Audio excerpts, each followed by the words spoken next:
Ketegangan di Selat Hormuz memasuki babak baru. Kementerian Pertahanan Uni Emirat Arab menuduh Iran menyerang wilayah mereka, sementara Iran langsung membantah tuduhan itu dan menegaskan sama sekali tidak ada niat atau rencana untuk menyerang teritori Uni Emirat Arab. Kita akan membahasnya bersama Duta Besar Republik Indonesia untuk Iran periode 2012-2016, Dian Wirenjurit. Pak Dian, selamat malam. Selamat malam Mas Iqbal, selamat malam pemirsa. Dan Din Atas Pertahanan di Iran 2009-2012, Maijen Purnawirawan Budi Pramono. Pak Budi, apa kabar? Baik, ada sedikit kendala komunikasi dengan Pak Budi yang sudah bergabung dengan Prime Time. Nanti kami akan coba kembali hubungi Pak Budi. Pak Dian, menurut Anda ada apa di balik tudingan langsung Uni Emirat Arab ini melalui Kementerian Pertahanannya ya, yang menuding bahwa Iran menyerang Uni Emirat Arab sehingga memicu kebakaran di kilang Fujairah, Pak Dian? Terima kasih. Kita rujuk kembali ya, sedikit aja.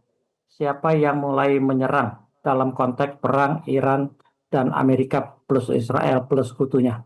Siapa yang memulai? Amerika dan sekutunya. Siapa itu tahun lalu? Siapa yang memulai perang yang saat ini? Kedua. Sama, Amerika dan Israel. Dua-duanya berarti melanggar hukum internasional. Pernahkah Iran melanggar hukum internasional dalam kaitan dengan negara tetangganya sepanjang 47 tahun mereka berada di satu lingkungan yang sama? Tidak pernah. Pernahkah kita mendengar pengalaman Amerika, kenapa mereka melibatkan diri dalam Perang Dunia I, Perang Dunia II, Perang Vietnam? Semua urusannya dikaitkan dengan maritim. Kapal-kapal mereka, yang dunia pertama itu, kapal mereka katanya ditembak pihak lawan Jerman.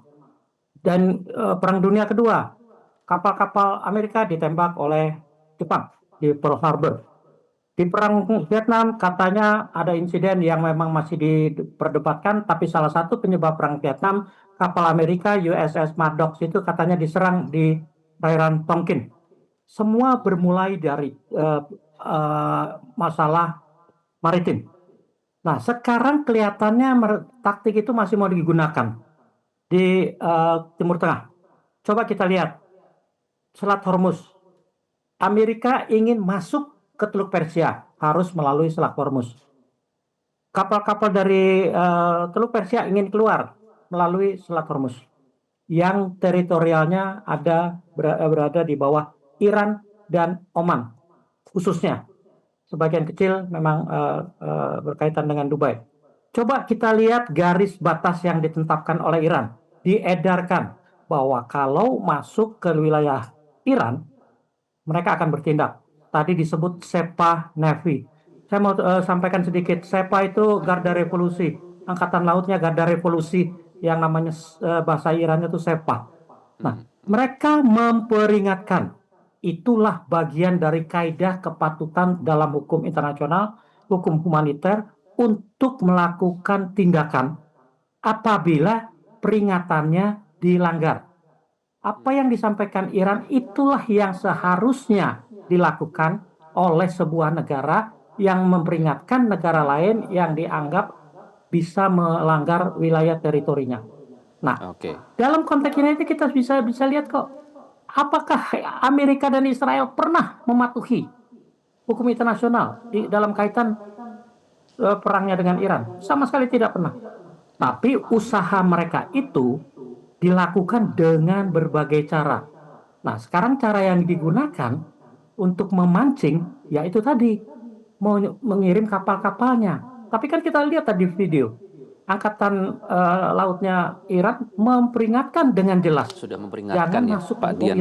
Dan itu sesuai dengan tata hukum internasional ya. Saya ingin ke Pak Budi, sudah tersambung. Pak Budi, kembali ke soal Uni Emirat Arab yang menuding Iran melakukan penyerangan hingga berdampak terhadap kilang minyak di sana.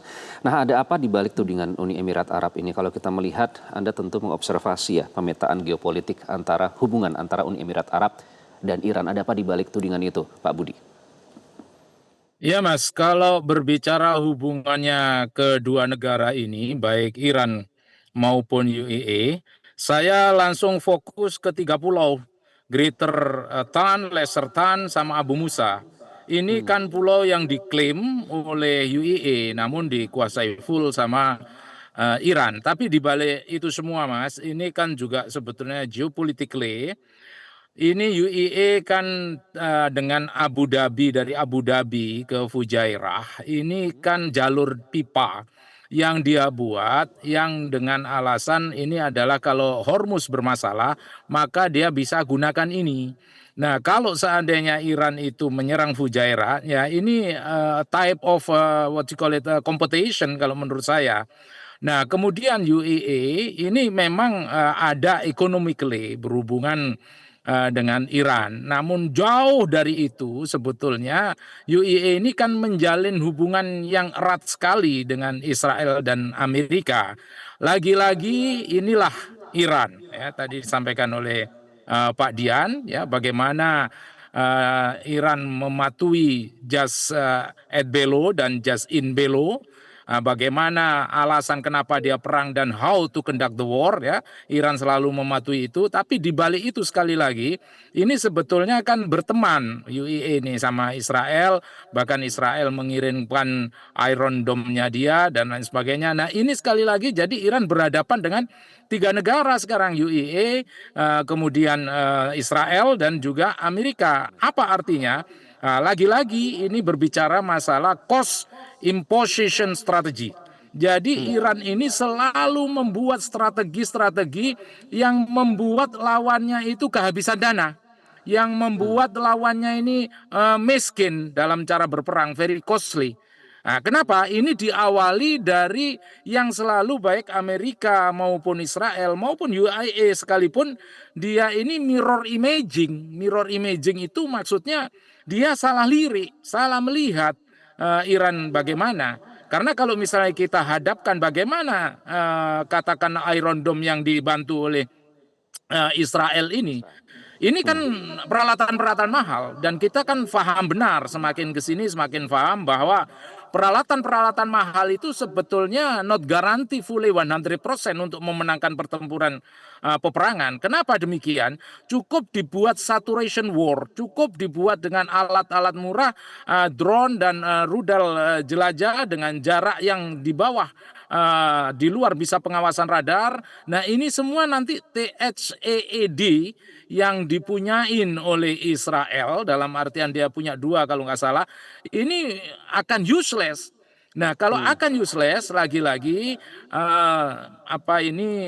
UAE akan mengalami masalah baru. Dia sudah keluar dari OPEC. Pak Budi, kemudian saya tertarik dengan tadi Iran Ade juga sempat menyatakan soal UAE itu mengimpor peralatan Iron Dome. Itu kan untuk menangkis ya, alat teknologi yang sangat canggih untuk menangkis rudal-rudal ataupun drone dari luar.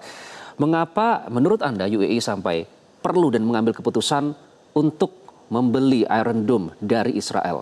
Siapa yang merasa menjadi ancaman bagi UAE? Exactly. Dia sangat merasa external threat dari Iran.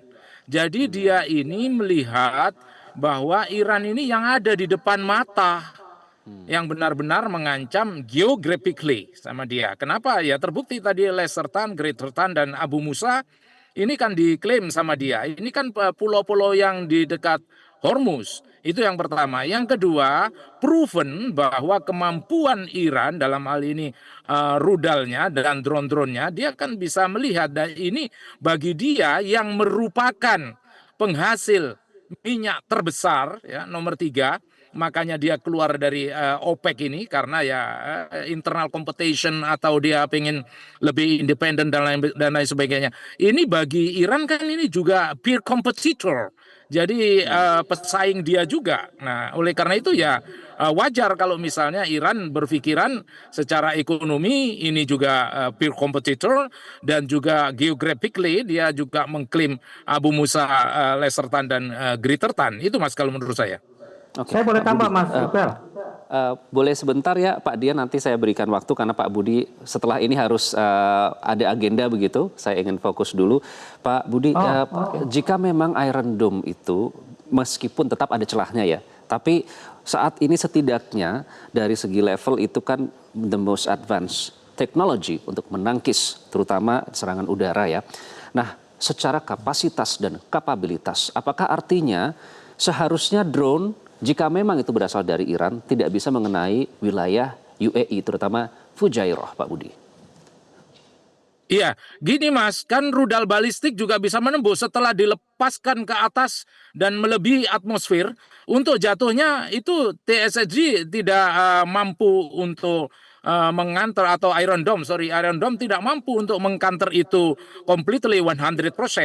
Dan sekali lagi Mas, in term of saturation war, ya, perang saturasi, ini kan rudal atau katakanlah drone murah ini, dia akan menembus yang namanya Iron Dome, di mana dia di luar monitoring daripada radar, di luar kemampuan daripada Iron Dome tersebut. Yang terutama tadi yang saya sampaikan, bagaimana kalau rudal balistik itu meluncur ke atas, kemudian melewati atmosfer, kemudian jatuhnya juga ini sesuatu yang unpredictable, dan di sana Iron Dome tidak berfungsi. Ini kan terbukti bagaimana waktu Iran pada saat pertama menghajar Israel saat itu dengan luncuran-luncuran rudal balistiknya dia, yang katanya Iron Dome ini benar-benar immune, katakanlah immune dengan serangan-serangan Iran, but not proven kan.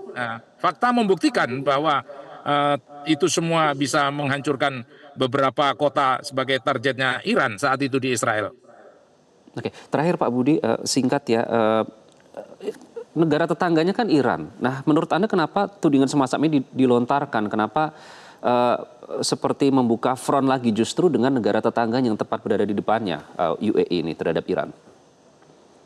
Ya, dia membuka front ke Iran, Mas, karena dia yakinnya bahwa dia di backup oleh Israel dengan tadi yang disampaikan oleh Mas, bantuan Iron Dome-nya dia, kemudian Iron Beam-nya dia, dan ini semua kan sehubungan dengan project Freedom Project yang ada. Ini kan juga propaganda warfare-nya Amerika, to my perception ya.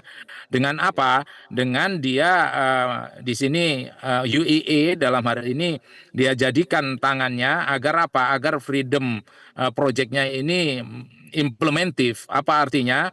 Kalau ini terjadi, kemudian terjadi letusan dan terjadi benar-benar fight dengan Iran, tentunya Amerika akan menginvite internasional dengan alasan for the sake of freedom, dengan alasan untuk mengamankan pelayaran dan menaikkan ekonomi global.